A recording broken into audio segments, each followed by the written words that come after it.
In an earlier video, I counted down Married at First Sight's worst wives.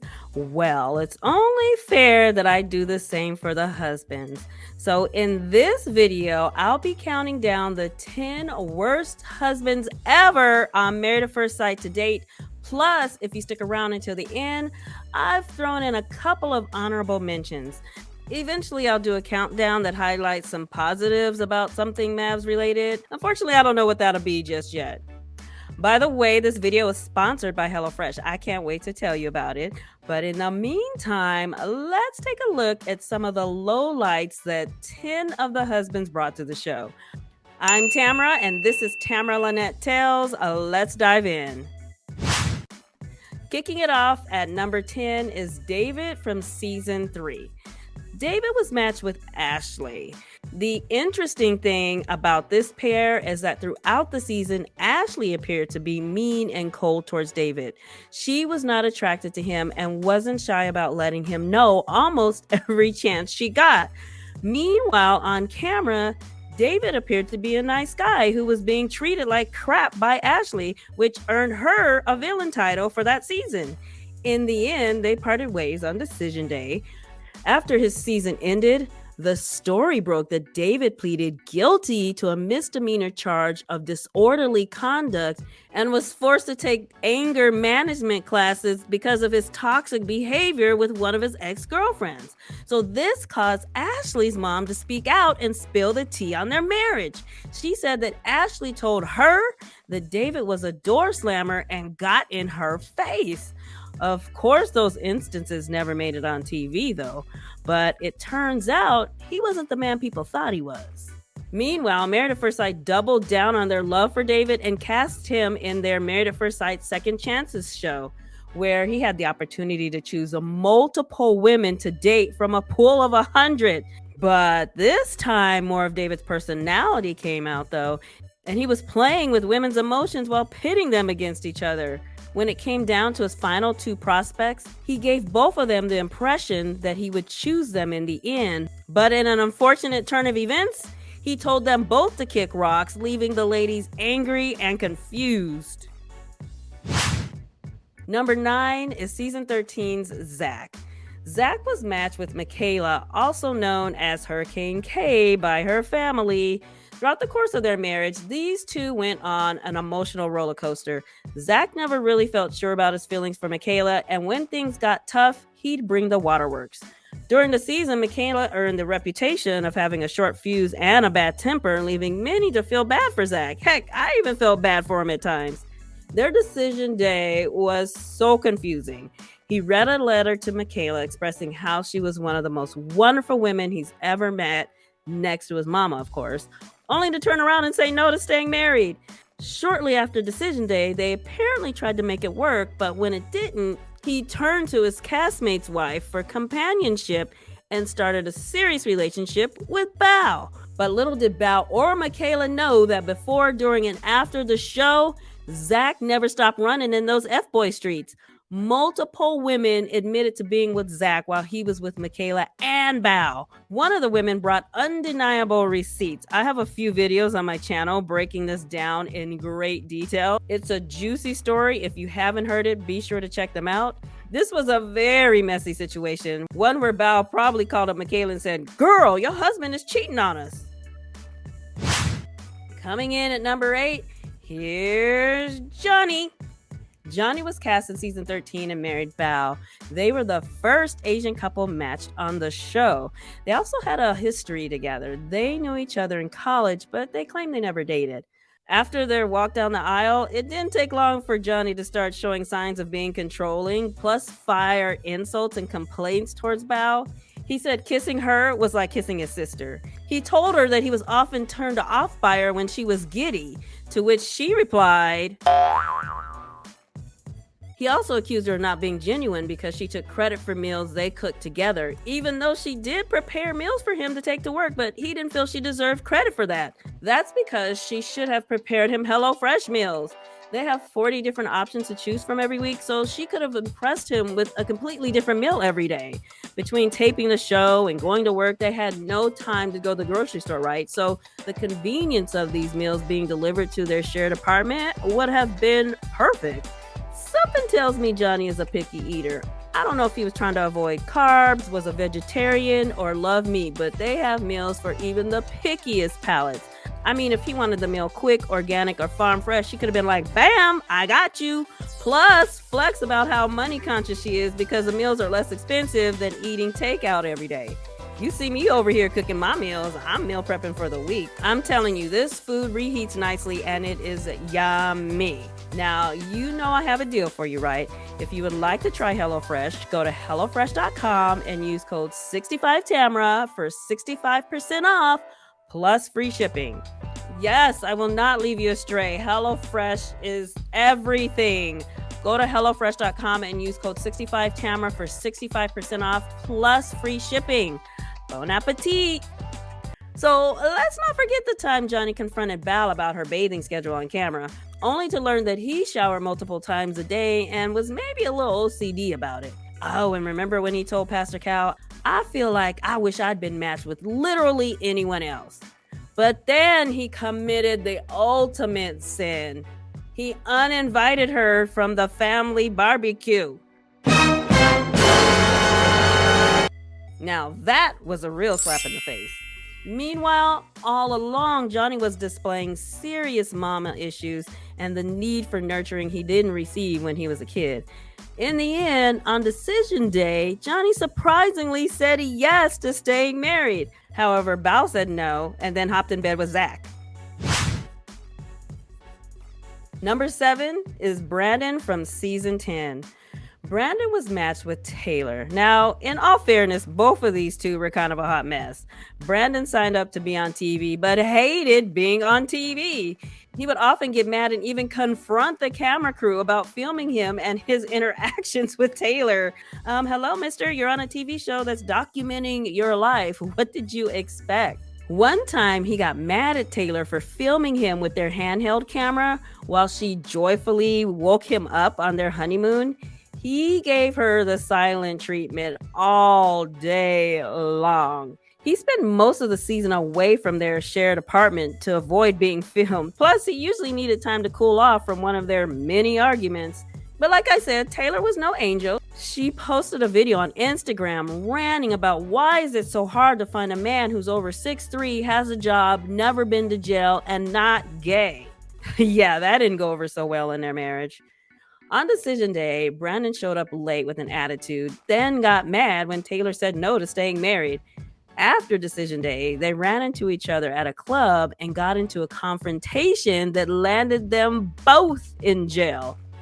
Unlike Taylor, who gained many Instagram followers after being on the show, Brandon promptly went dark on social media. Good luck trying to find him.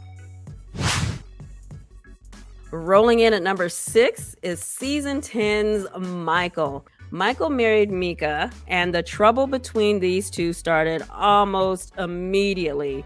Turns out the show paired Mika with a compulsive liar. He lied about being a yoga instructor. Instead, he would help clean the yoga studio for a discount on classes. He claimed that he had a job offer as a principal at a Catholic school, but he turned it down because the terms of his contract had changed. However, it didn't take too many questions for Mika to poke holes in his story. He lied about his income. Mika asked him to be more forthcoming, so she showed him her paycheck stub. Michael couldn't produce a paycheck stub and instead pulled out a job offer letter and proceeded to explain how the offer amount represented what he would receive after taxes, which is not a thing. They don't do that on offer letters. He also told her that in order for him to stop lying, he needed her to be more vulnerable, basically blaming her for his lies. He claimed that when he fears rejection, he embellished things about himself to be accepted. So she needed to soften up a bit to stop the thunderstorm of lies he was raining down on her. In the end, not only did they say no on decision day, but they are one of very few couples that managed to get their marriage annulled.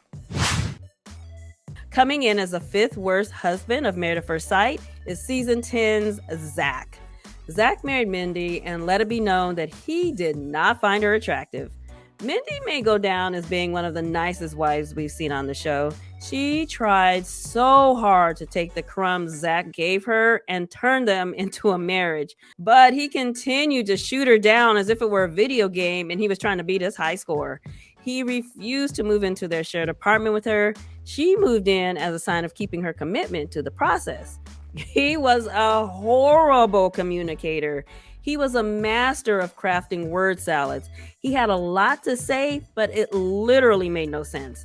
Finally, Mindy learned that Zach and her best friend had been flirting with each other throughout their marriage.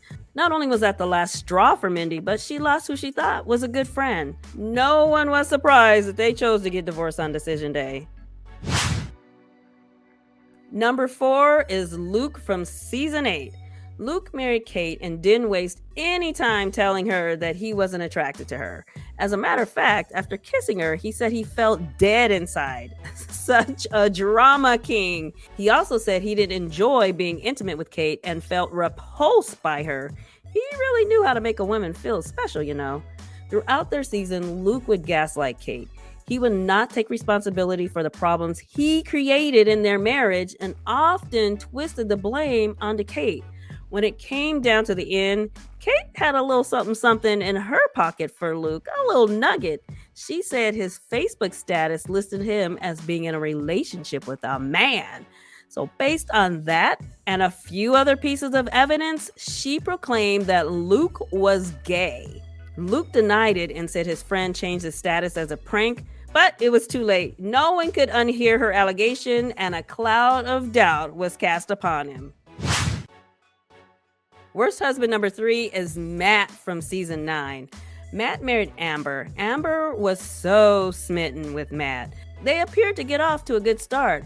After about week 2, though, Matt began to change. He showed a less and less interest in Amber and more interest in being in them streets. He regularly didn't stay in their shared apartment, and folks were suspicious that he was going out to party at night. One night, Matt left their apartment, left his wedding ring on the table, and disappeared for an obnoxious amount of time and ignored Amber's messages. This left poor Amber in tears and confused. Then the night before decision day, Amber's friend told her that she saw Matt at a bar with another woman. That was a final blow for Amber. In the end, they said no on decision day. After the show aired, Amber received messages from many of Matt's exes claiming that he had cheated on them as well, saying things like, "We broke up because he cheated. He's a player. He's a liar and a sleaze." To add salt on the wound, after Amber filed for divorce, it took Matt almost a year to sign the papers. She said he was holding out on purpose. His excuse is that he was playing basketball in another country. I guess they don't have pins or internet outside of the US, right? Later, Matt was arrested for doing a B&E, breaking and entering, after having a fight with an on-again, off-again girlfriend. I shared this story in detail in my legal battles video. Be sure to check that out if you haven't heard it. Rolling in at number 2 is Chris from season 12.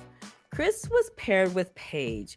Chris showed signs of being a problem prior to getting married when he kept verbalizing that he hopes his wife isn't ugly. Like, who says that? So once he and Paige said their I do's, the shenanigans began.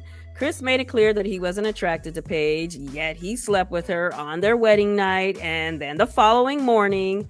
During their honeymoon, he went to grab some food or snacks and disappeared for about 5 hours. Later, we learned he was on the phone with his ex-girlfriend, who he broke up with after he got cast for the show, by the way. Soon after that conversation, he revealed that his ex-girlfriend was a few weeks pregnant, indicating that they were still in a relationship when he was knee-deep in the audition process for the show. Not only were they in a relationship, but he proposed to her earlier that year and they got engaged. Now, Paige went back and forth when it came to her feelings for Chris. Sometimes she wanted to make it work and others she wanted to break it off. Chris knew exactly what to say to Paige to get her back on his side, and there appeared to be a steady mental tug-of-war of her emotions. Chris only showed up for filming about 3 of the 8 weeks. After the season ended, he claims the only reason he came back to the show is because Paige begged him to tape with her so she could get paid, and he claims she didn't care that he was back with his ex. However, That didn't quite add up because on decision day, Chris explained that his ex had a miscarriage and he was unsure if he should let Paige slip through his hands, stating, "You were the best thing I never cherished," which launched them into a very emotional and dramatic decision day with him walking out of the room and Paige chasing after him. He was crying, just a boo-hooing, which started to convince Paige that she should try to make it work with him. In the end, Paige finally chose herself and said no to staying married. Now, there were plenty of allegations, rants, and foolishness that happened after Decision Day that I've covered on my channel. Be sure to check out those videos if you haven't seen them. Now, Chris was such a bad husband that I know many of you would have placed him in your #1 spot for being the worst husband. But I believe my #1 pick has got him beat. Coming in as the #1 worst husband in Married at First Sight history, Ryan from season 2. Ryan married Jessica. Their story started out like many. They seemed to have good chemistry in the beginning, but it didn't take long to see that Ryan's temper was mean and on a short fuse, turning their relationship very toxic very fast. He would insult her intelligence by telling her things like, "You need to go read a book." After one of their many arguments, Jessica asked him what was bothering him, to which he replied, "I don't have to tell you, you should know, and I don't owe you anything." He also told her, "I don't like what I see when I look at you." Many fans describe their relationship as victim and abuser, with Ryan being the verbal abuser. In spite of all of his red flags and horrible behavior, they both said yes on decision day. Later, fans learned that Ryan lied about his last name, job, and income. He claimed to be a business owner. While that may have been true, his LinkedIn page pegged him as a sales rep for T-Mobile. Then on Valentine's Day, he cheated on Jessica. He opted to take another woman out instead of his wife. This was finally the straw that broke the camel's back for Jessica, so she broke things off with Ryan. He then threatened to kill both her and some of her family members, so she had to get a restraining order against him. She's also claimed that he was on cocaine and a drug dealer, to which some of his friends allegedly confirmed in the comments of an Instagram post. Ryan appeared to be very dangerous. I have yet to see another cast member come close to his toxic behavior. And as promised, I have 2 husbands that deserve an honorable mention. First is Jose from season 12. He was married to Rachel and locked her out of their shared apartment in the middle of the night, was short-tempered and controlling. The second honorable mention is Mitch from season 15. Mitch was in his own environmentalist recycled world and didn't seem to know anything about sacrifice. He communicated like a bull in a china shop, and romance didn't seem to be in his repertoire. So this is my list. What do you think? Is it similar to yours? Did I leave anyone out? Let me know in the comments. In the meantime, thanks for hanging out with me, and I'll see you in my next video.